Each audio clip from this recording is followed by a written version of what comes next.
Today we're going to the Atlantic City RV show, and for us this is an interesting day because I feel like it's kind of a milestone in our story of living in the tiny house. Yeah, about 6 years ago, my story started with thinking small and living in a trailer or an RV or a camper. Went to the RV show, Atlantic City RV show in New Jersey with my brother and my dad, and I was looking at fifth wheels at the time. And then that started the whole flow of getting me in the world of camping and living in an RV. A couple weeks after Pat went to the RV show, we ended up going on a date. So that would be 6 years ago now. And it was really funny because at that point in time, Pat didn't know, but I was already saving to buy myself a tiny house, and I was in the process of talking to builders. I was looking at floor plans. I was getting really, really serious. And at that point in time, I was thinking there was really no chance of me meeting somebody who wanted to live in a tiny house. I had just kind of figured, well, this is something I was going to do on my own, and I was okay with that. But then I ended up deciding to go on this date and thinking like, oh, you know, I'm probably not going to like him, but it's good practice. So during the date, Patric looked at me and he says, I don't want to scare you or anything, but I think I want to live in a trailer at some point. And I didn't say anything. He had no idea that I was talking to builders. I hadn't said anything about that because I thought he was going to think I was crazy. She just was kind of looking at me with a dead stare at that time, and I was like, oh, all right, lost that one. All right. He was waiting for me to get up and walk out. Yeah. But in my head, as he's explaining his plan to me, I was literally sitting there thinking, who the heck is this person and what is going on right now? So I just let him explain this whole story to me about how he wanted to live in a trailer and how much he liked fifth wheels. And then I finally came out with the fact that I wanted to live in a tiny house. And I guess it was probably about a year and a half after that we were signing the contract to have our house built. So really, if we go all the way back to the beginning, if it wasn't for the Atlantic City RV show and Patric going and checking those out, we might not be standing here right now today in our tiny house. So, all right, let's go check out some trailers. Every time I leave for work in the morning, I look at the storage lot where the Scamp is parked. Soon it'll be spring. We can go do fun things. I'm glad that we decided to go to the Atlantic City RV show. We were kind of back and forth about it because it's one of the smaller RV shows. We really wanted to go to the Philadelphia one, but we're going to be busy that weekend. So we figured Atlantic City is close to us. It would be easy. He's tired. It would be easy for us to pop over and check some of them out. And I'm really glad that we did, and not for the reasons that I was expecting to enjoy the RV show. I think a lot of the things that we would have actually wanted to see weren't there because it was such a small show. Like, we would have really liked to have seen truck campers or just smaller campers in general. Fiberglass, teardrops, yeah. Some of the kind of not so mainstream options, but since it's a smaller RV show, there really wasn't a ton of that stuff. No. On the way into the city, we picked up Patric's brother Andy and his sister Megan. You might remember Andy from our video with the Jeep Club. But the takeaways that we had from going to this show, I think were kind of surprising. But it was still a very interesting process. The big one was, well, we started the very first exhibit that we looked at were the park model homes. And first thing I thought when I looked in was, oh my gosh, that's a tiny house. I looked at it and I was like, oh, tiny house? But it was a park model. We went into the park model and the first thing I did was touch the wall. And it was plastic. It was just this horrible, cheap-feeling plastic, and it had that smell of plastic, of just cheap materials, and it really solidified for me the fact that we made the right decision getting a tiny house, not an RV, not a park model, but a tiny house where these walls are drywall and everything is framed with wood and actual building materials. Instead of that stuff, it felt like they were going to fall apart. Like in 5 years, that thing would be falling apart. Where the tiny house, I feel like, is a lot more solid. It's a better use of our money, and I think it's going to have better longevity. I love these things. The Class A's. Oh, look, did you see the one? Really? There's one you can, I don't know if it's here. Actually, I could do this. Oh, yeah. That's nice. Trade in the Scamp for a Class A. Yeah.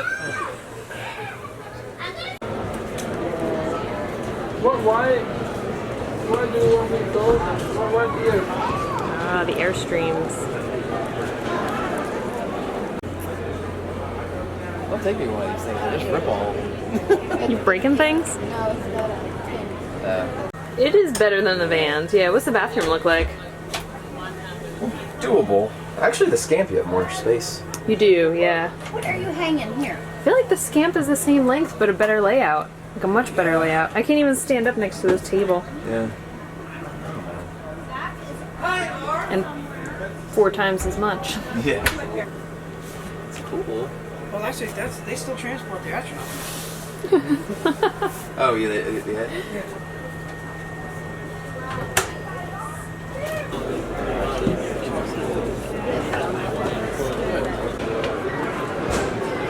In my opinion, it's not worth it. No. For the money? This is really cramped. Yeah. This is coming from us. I think we would kill each other if we tried to full time in this. The dog, you just be like... You can't even put things in here. Hold on. I can't turn around. I have my backpack on.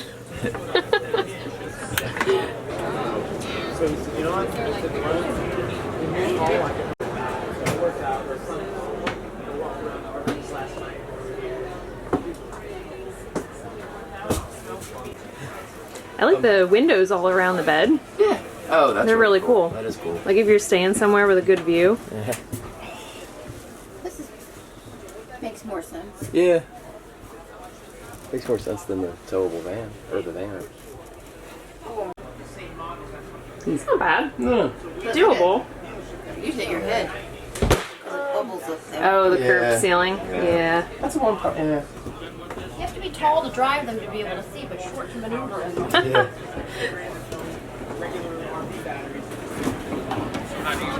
It looks like they took one chop in the head and stuck an axe on it.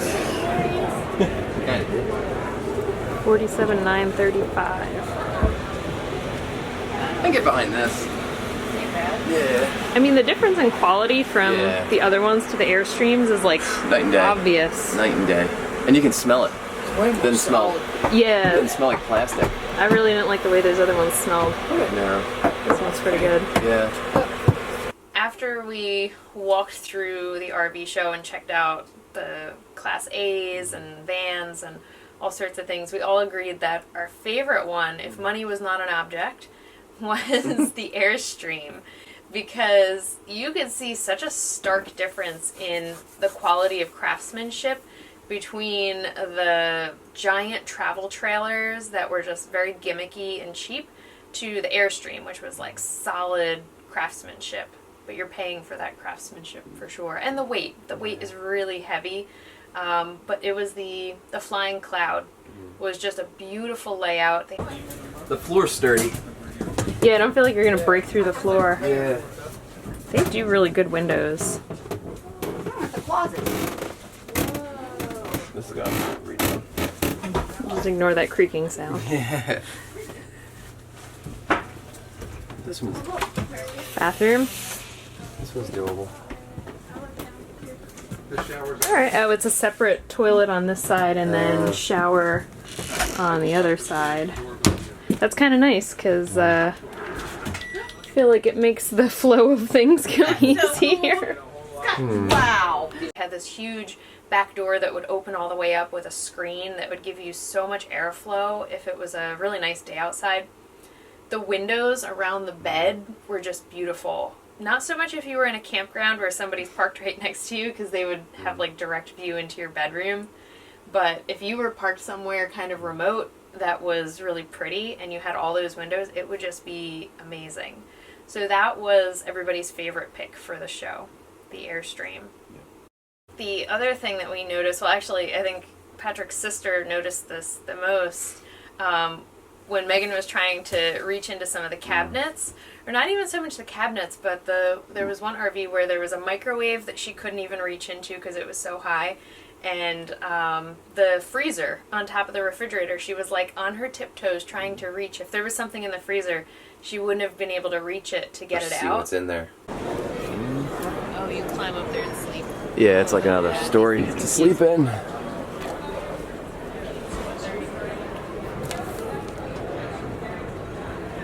Interesting. I think there's a screen in the back. Oh yeah, that's the European one. It's really hard to push. That's tiny though. Yeah. Like, That is tiny. it was really tiny. I can't do the van thing. It doesn't make sense to me. There's definitely better ways to use small spaces, and the companies that made a lot of these designs were not thinking about those things. It was this over and over theme of they went bigger and cheaper on the materials, but the functionality and the longevity was just not there. And they would try and hide that with a lot of, well, what would you Like say? Gimmicky stuff. Like lights that turn different colors and speakers and and maybe a fireplace, but that doesn't even pump out that much heat.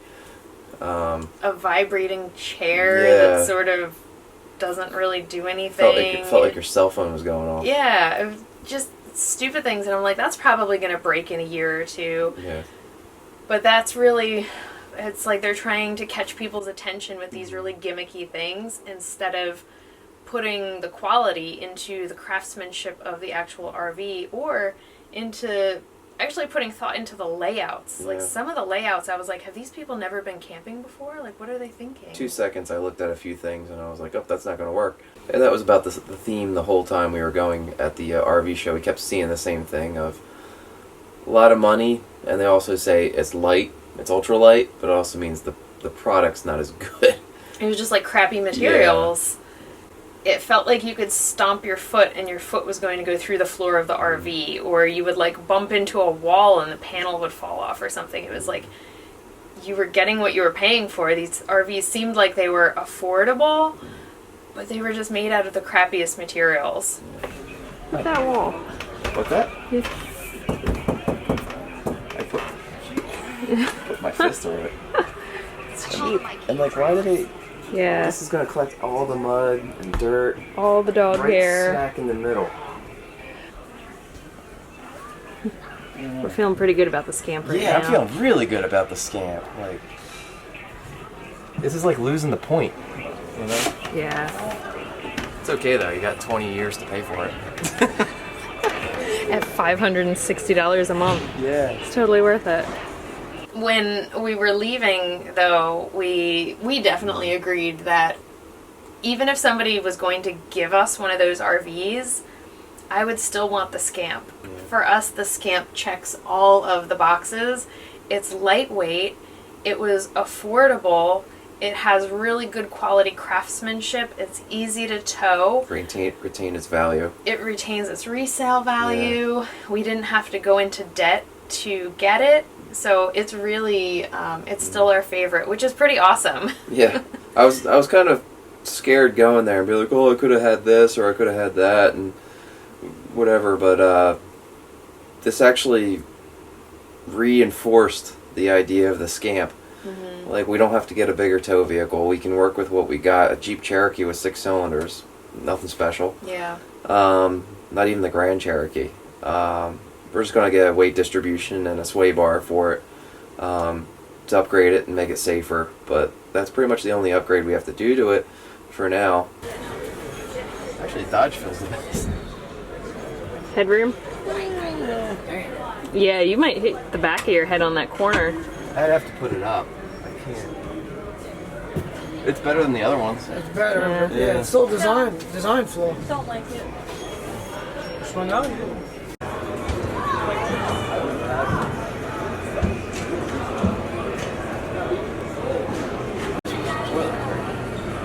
Oh yeah, where's the toilet? Open the back doors, Patrick will be in his glory. A